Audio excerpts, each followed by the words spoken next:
Our church has, our little church has had since its infancy a real heart for missions. And we established a missions budget with our very first budget years and years ago. And one of the missions that we established, or we connected with, you know, when you're not a denominational church, there's not an automatic list of missions to support. We asked the congregation if they were aware of them. And the elders developed a vetting process, if you will. We wanted to make sure that everybody we supported was doing the work of proclaiming the gospel and doing so in the front lines. And one of our members came up with the name of Paul and Nancy Monger, who they knew from their old church in Pennsylvania, and they were working at a seminary, a Bible college in Costa Rica.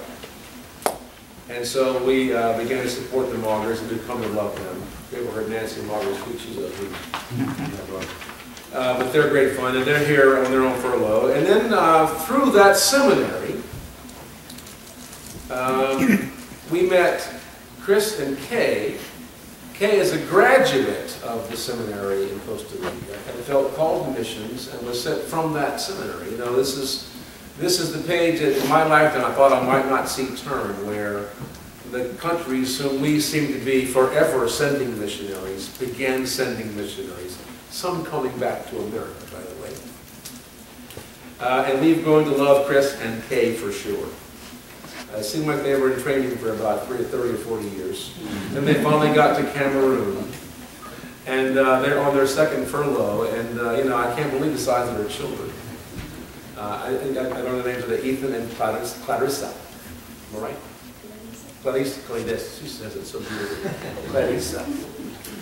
But we've decided this morning to let them hold forth during this time and catch us up to date on what they've been up to, what is going on in their work at the Cameroon. You know, they're with Wycliffe. And I must say this also. When I was a young man in Camp Grace, when they brought in missionaries, I imagined Wycliffe people would be sitting at a desk translating scriptures, you know, with the car dealer's visor on and a pen and a candle, you know, writing.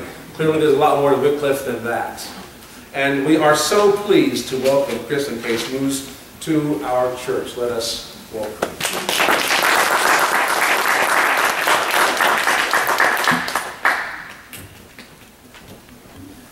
Hello.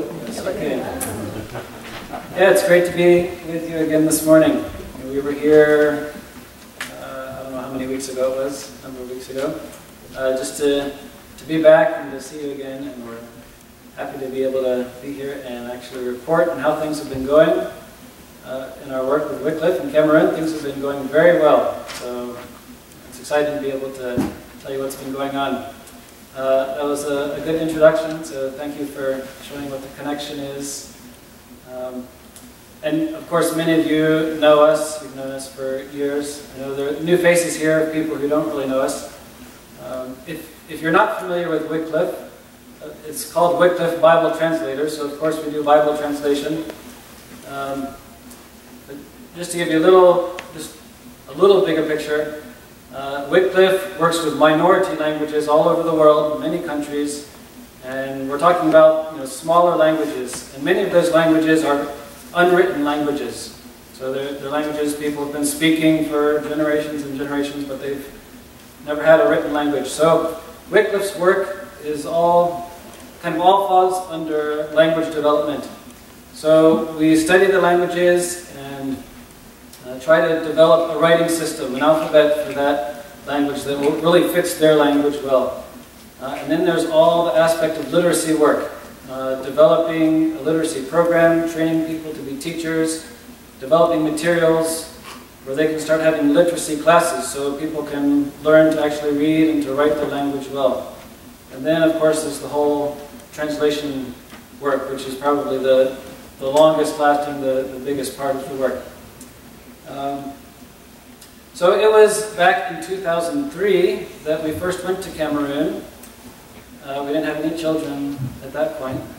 And when we went to Cameroon, it was about that period of time that they were kind of proposing or encouraging a new strategy, which they called the cluster strategy.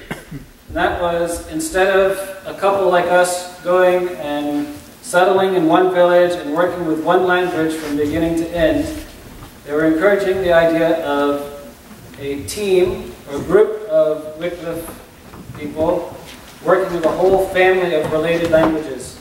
So when we went to Cameroon, they suggested to us that we work in this certain area with the Missionaries cluster. And that is a group of 6 languages. They were all unwritten languages. It's a very out-of-the-way rural area, pretty poor area. Most of the people living there are subsistence farmers. Education levels is fairly low. And we went up and visited the area and met the other people that might be on our team. And in the end, we agreed. We felt like that's where God had been leading us, wanted us to be. So we accepted that assignment. And one other important part of that puzzle is our team leaders, there's an older couple, they had been working in that traditional approach. One couple with one language.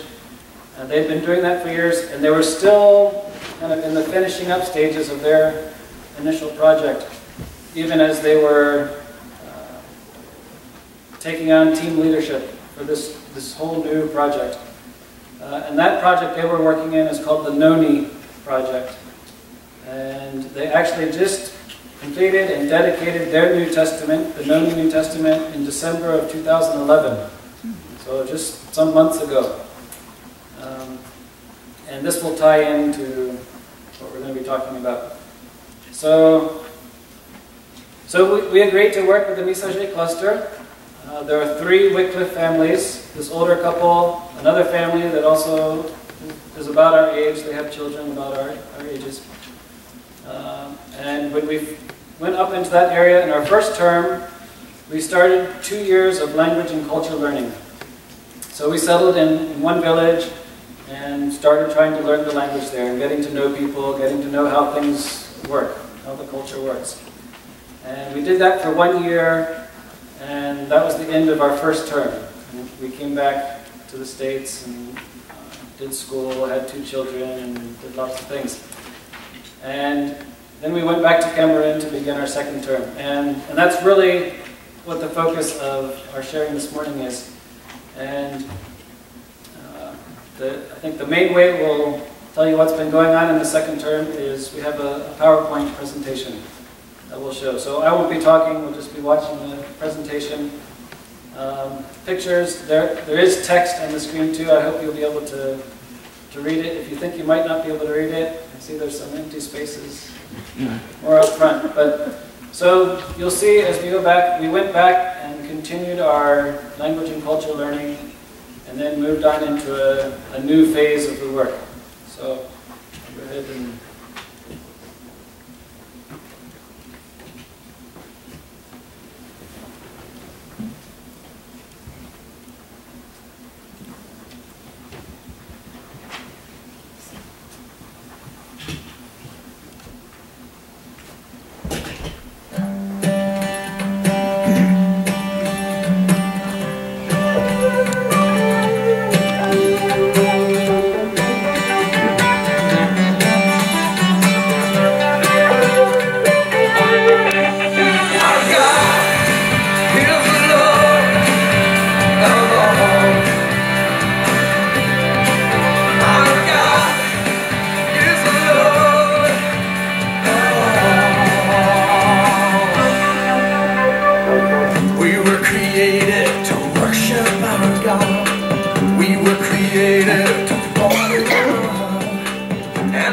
Singing for the great I am. Come on and lift your voice as loud as you can. Our God is the Lord of all. Our God is Lord of all. Lord of all wonder, Lord of all beauty, Lord of eternity.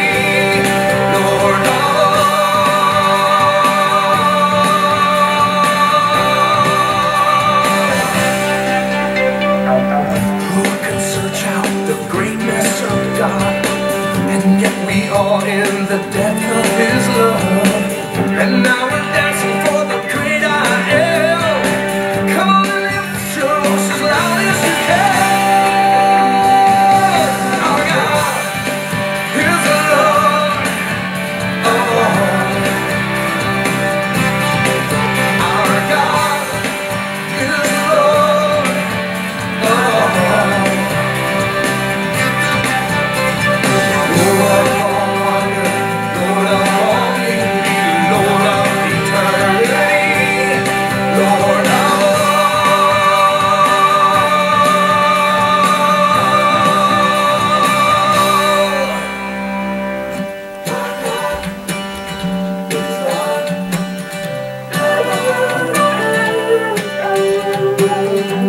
King of all creation, Lord of every nation.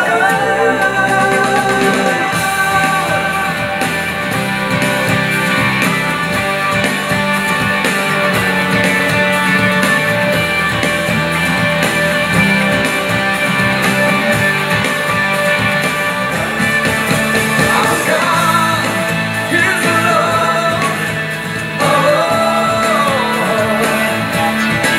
Our God is the Lord of all. Lord of all wonder, Lord of all beauty, Lord of eternity, Lord of all wonder, Lord of all beauty, Lord of eternity, Lord of all.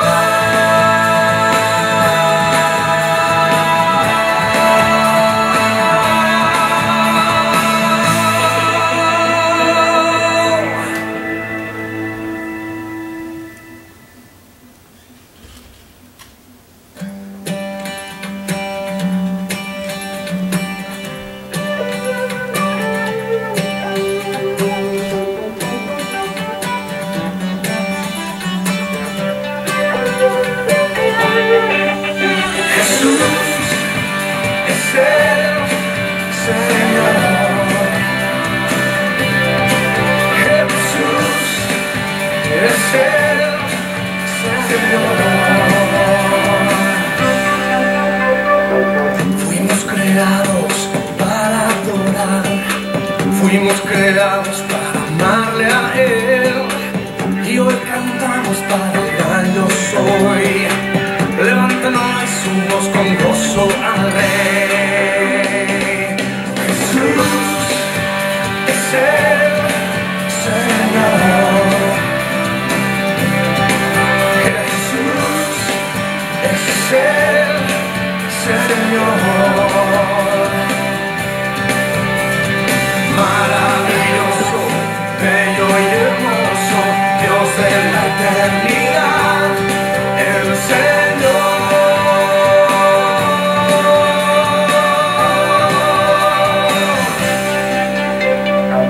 Quien entiende la grandeza de Dios nos sorprende con su gran amor, y hoy danzamos para el gran yo soy.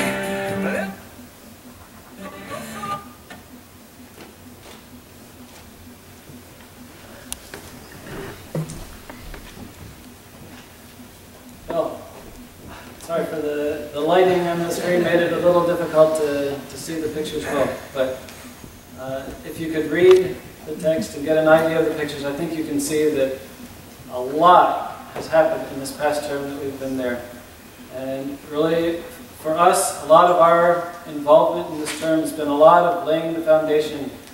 I completely agree with what you said. It's felt like we've been in training for 30 or 40 years.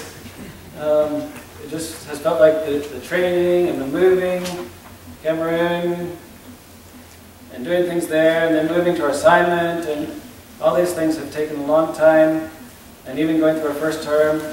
And it's been so exciting in this term to see all of these pieces, as we lay the foundation, all these partners, all of the pieces coming together. And you know, we've been kind of digging the foundation for the house. You know, back-breaking work, digging, taking out stones, and and doing a lot of work that in the end you don't really even see because it's underground, you know, the foundation of the house often. But we've been doing a lot of that work, and now the foundation's there, and the players are there, and the pieces are there. It's just really going up very quickly, and it's really exciting to see. And it's basically in this past year that so much has really been moving ahead and coming together. And a lot of this, the literacy work and the translation, it was when we left the village in about April of this year. It was about that time that so much was really picking up. So a lot of what I'm describing here has even happened since we left Cameroon just in April, left the village. So things are really moving ahead very well, and it's just so exciting to see. So I'm going to stop talking there, and I'm going to let Kay share a little bit. And then when she finishes sharing, we'll show another video also. Good morning. Good morning. When Chris and I got married in 1998, we met at a Wycliffe training program, and in '96, and we both very clearly eventually felt like we had the same passion and vision. And when we went to Cameroon, our passion was we want to see a strong growing church. The church in Cameroon is very weak. It's just in our areas, especially in the villages, there is not that many trained pastors. So who will be in charge of a congregation is called usually an appointed deacon. The appointed deacon, he or she, depending on the denomination, they will allow a woman, may not have any training whatsoever, seminary background. They will have the Bible in English, and sometimes it's the King James Version. Hopefully it will be something not King James so that they can understand a little bit better. We live in a part of Cameroon that speaks English, so that's why English, the country is Francophone. But the church and the Christians there are very weak. The reason is because they don't have God's word in their language to speak to them personally. Like, think about it. It's not just the pastor that tells you what God is wanting you to do. It's your personal interaction with the scriptures. If you leave it all to Pastor Duke's time, your time with God is going to be kind of weak. And then you're going to end up being a weak Christian. Don't blame the pastor. Blame yourself.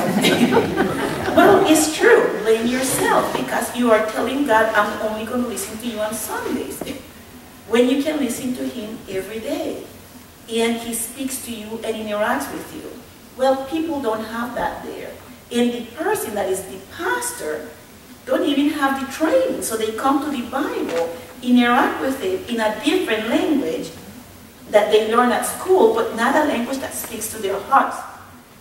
So then what ends up happening is, if you go to our area and you ask non-Christians, who are the Christians? So you're asking a non-Christian, who are the Christians? The term they will usually use, they're the hypocrites. And then you say, well, why? And it's because they will say, well, they do church and they do traditional African religion.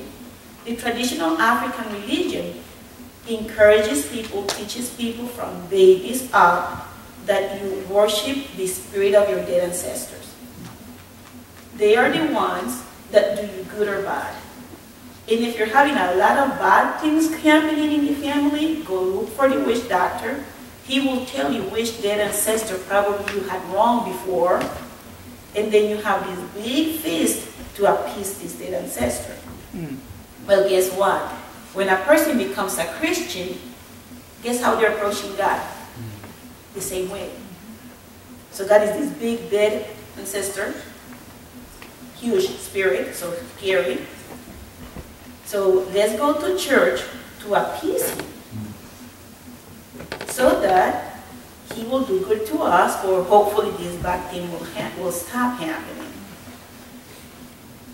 So when you come to appeasing God, what is the most important thing you should do? Pay your tithe. Of course, he wants your money. That's what people think there. So people, our services are usually 3 hours. People will come late normally, but they will not miss offering. And offering is at the end. Pastors now know that it's best to put at the end. But people will miss the sermon, which is usually like an hour, so they will miss that part. But they will not miss offering because they want to keep God happy. Well, if you have that syncretism, you have a weak church. But please don't judge them. These are first-generational Christians. It's totally different. We cannot even imagine what it means to be a first-generational Christian because Christianity has been given to us and we're taking it for granted. But for them, it's the first time. They had many generations, oral generations of saying, if you don't worship our dead fathers, they will really deal with us. That's what they will say. Because they're powerful. And this thing happened to so-and-so, and this thing happened to so-and-so, because every human tries to explain what happens, why things happen, why disasters happen. But this is the first generation of people saying, Jesus is bigger. So think about it. If you were to be in the shoes of them, the first time someone saying, Jesus is bigger, will you fully believe? So that's why I say don't judge them. Pray for them. Because they're just learning that Jesus is bigger. And now we need the Bible in their language to speak to them in their hearts. And we need more testimonies of more people standing firm for Jesus, regardless. And understanding that even Christians out over the world, we suffer. It's just sin. It's nothing about their ancestors. But they're just hearing it for the first time. So that was our passion. When we first went there, we wanted a growing, strong church. And we felt like they need the Bible. So God can speak to them. So that they can pick up their Bible and then read. And then God can, through the Holy Spirit, move people. So that passion drove us. Last year, on our anniversary, May 16th, we inaugurated the program, the training program for the 23 translators for the 6 people groups. And we just felt God saying, you have a different passion now. And I was like, really, Lord? What is our new passion? And our new passion is 23 disciples, 23 walking Bibles. Think about it. What will happen if the lives of these translators are not affected with the Bible times that they spend every day at the translation center? Will they keep on being hypocrites? And then what will the non-Christians say then? So I just started thinking, that is so true, Lord. Like, our hope and desire and plans is for us to be there till the end, till we have New Testament dedications and we can hold them up with them and cry with them and dance with them. But we don't have that. We have 23 walking Bibles. 23 disciples. Really. And these are really, right now, the people of these people groups, 6 different people groups, that are telling the people, I'm standing for Jesus, only for Jesus. And this is my life. And this is how God is blessing me. You know, it changes for us our perspective even too in how we pray, in how we live, in how we interact with them.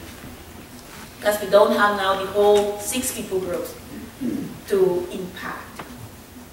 We have 23 people to impact and to be testimonies to. And, you know, it's just been really neat. I have 2 neat stories. You know, the videos, it said that there was all this election process for selecting these translators. So it wasn't us expatriates, Westerners that decided that. It was the pastors, the leadership from the area evaluated all these 24 men, one fella stopped the first week. So they interviewed all these people, the churches recommended and so forth. So the pastors felt like, yes, they were Christian. So, after about 6 or 7 months of everyday devotions, Bible study, biblical background course that Chris led, and after 6 months of this, one of the translators came to one of our Cameroonian colleagues, and he went to his office in the translation center, and he said to him, "I don't have that." And he's like, "You don't have what?" He said, "That what you share every morning." He said, "What do you mean?" He said, "I don't have Jesus that way. And now I want Jesus that way." And, when he told us that story, oh my goodness, my heart was so moved, because for some people they will say, "Were they interviewed?" Well, yes, they were. But for me, it's like God knows the heart. And the Spirit spoke to this man. And really, he now believes in Jesus. And it's a victory, because now he can truly be a disciple. So for me, it was like, yes, Lord, this is so cool. You're really moving. You're really working here.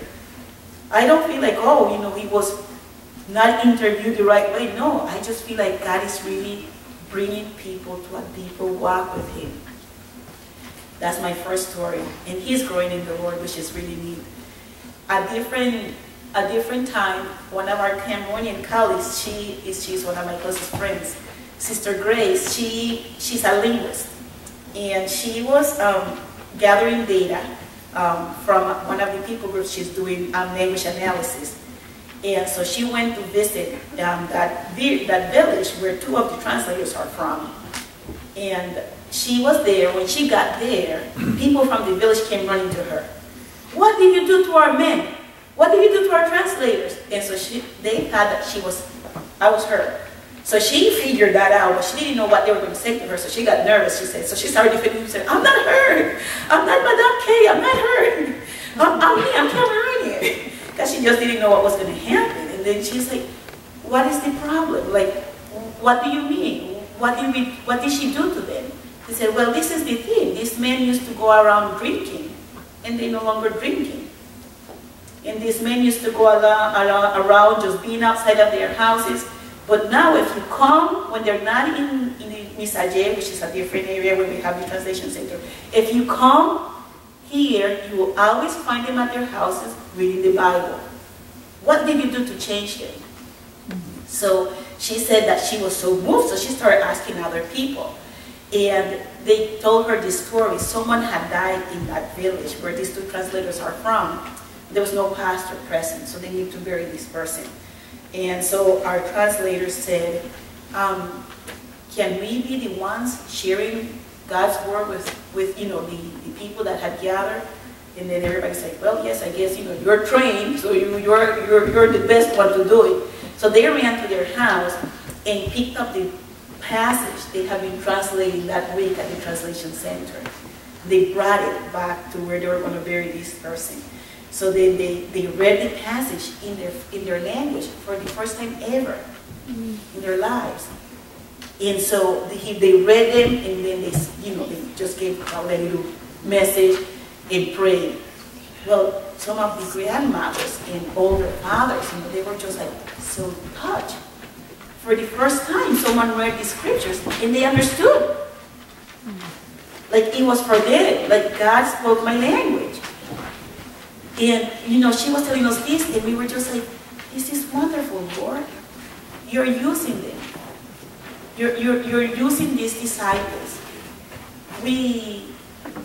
It will be very nice for us to just end saying it's all about us. Well, it's not all about us. It's all about Jesus. And we all have the same calling. Ours happened to be in Cameroon, so we have to be there and live there. But you have it right here in your community, right here in your neighborhood. The commandment is for all of us. Let me read it to you. In Matthew 28, it says, and I'm going to read from the King James Version, which is like, oh my goodness, this is foreign even to me, Spanish-speaking person. It says, and Jesus came and spoke unto them, saying, all power is given unto me in heaven and in earth. Go ye therefore and teach all nations, baptizing them in the name of the Father, and of the Son, and of the Holy Ghost, teaching them to observe all things whatsoever I have commanded you. And lo, I am with you always, even unto the end of the world. God is calling us all to make disciples. My question for you that I want you to go home and ponder on is, who is your disciple? And in God's way, there is no age limit for making disciples. So you cannot say, I'm retired, Lord. If you don't know who is that person that God may have you clearly influencing for His kingdom, you need to ask Him to speak to you. Because that's how we grow too spiritually, by making disciples. And if we're not discipling anyone, something is missing. And you don't want to miss out in your passion, which is to make disciples for Jesus.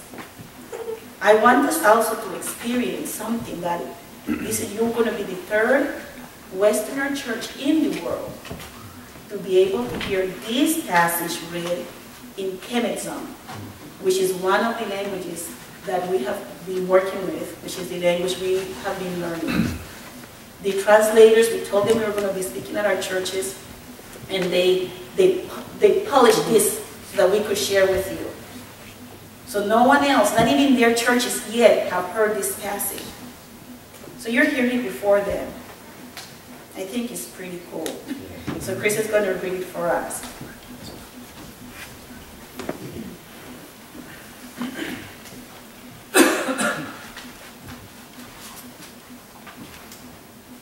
Jisa kana bataba bala.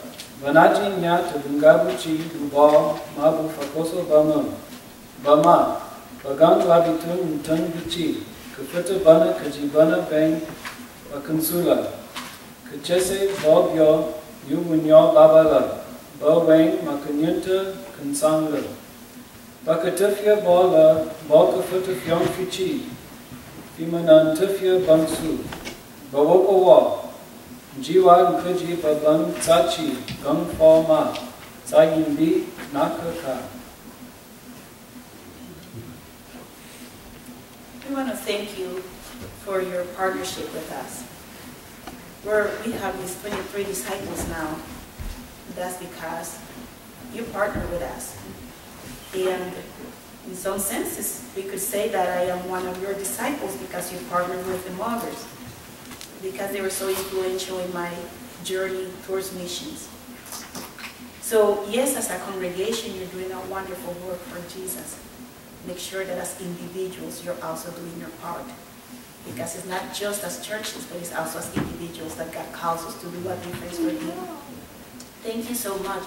We have a video which is basically shows the New Testament dedication of our coordinators. So this just happened this past December, and it shows a little bit of their walk, what it was like, and it was made by their daughter, that grew up there in that village. And this will just give you a picture of what we're looking forward to with these 6 people groups. And we think that that may happen in 8 years or so, God willing. So hopefully, I don't know, we like effect, but we will just pray here. Thank you.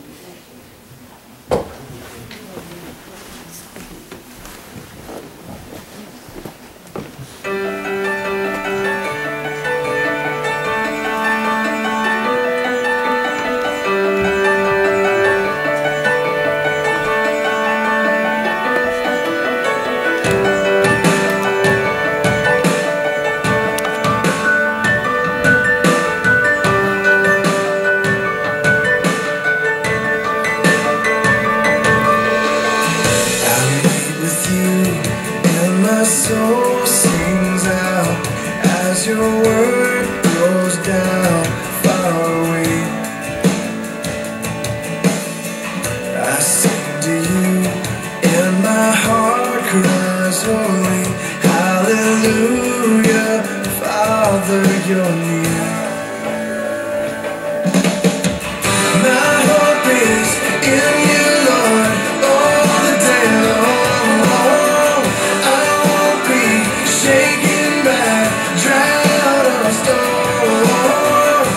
A peace that passes understanding is my song, and I sing. My hope is in you, Lord. I wait for you, and my soul finds rest. In my selfishness, you show me grace. I worship you, and my heart cries glory, hallelujah. Father, you're here. My hope is in you, Lord, all the day long. I won't be shaken by drought or storm. A peace that passes understanding is my song, and I sing. My hope is in you, Lord.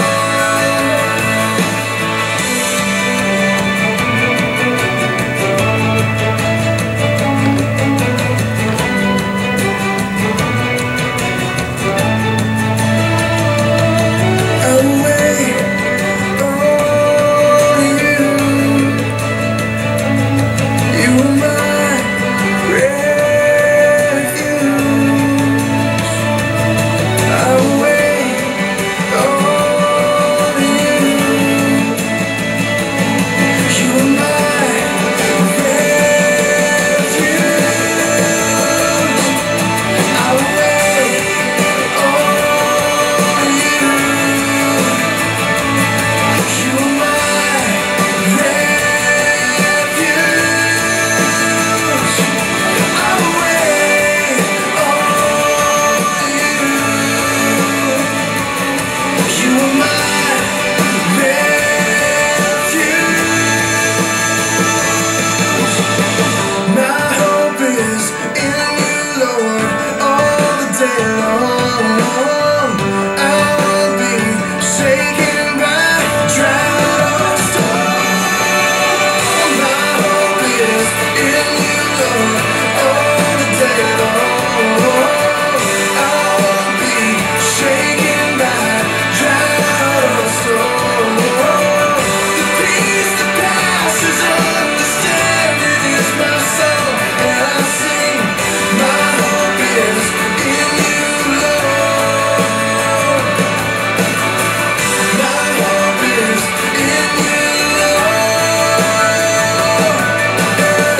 My hope is in you,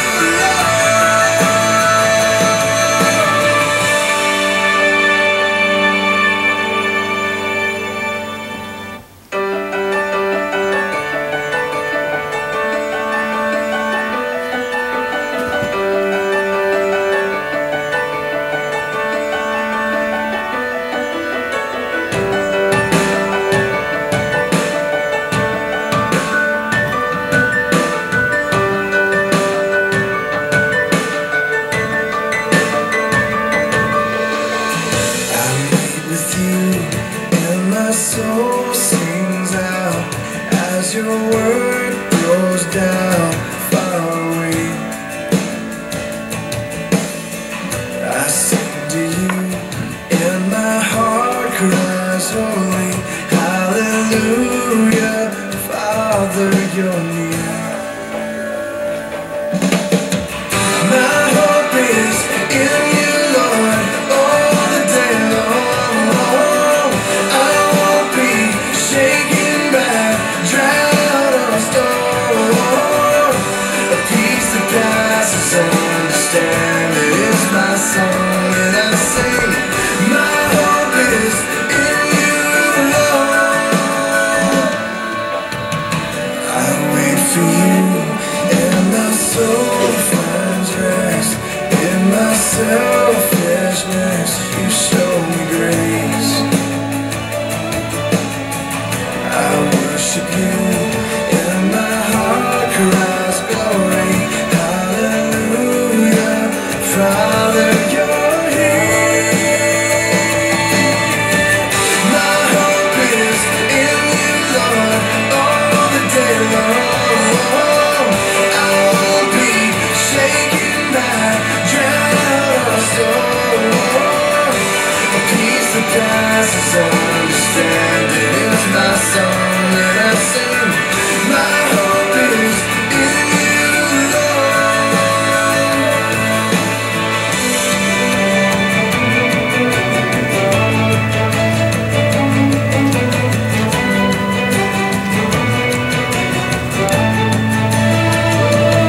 Away on you. You are my refuge. I wait on you. You are my refuge. I wait on you. You are my refuge. I wait on you. You are my refuge. My hope is in you, Lord, all the day long. I won't be shaken by drought or storm. My hope is in you, Lord, all the day long. I won't be shaken by drought or storm. The peace that passes understanding is my song, and I sing. Well.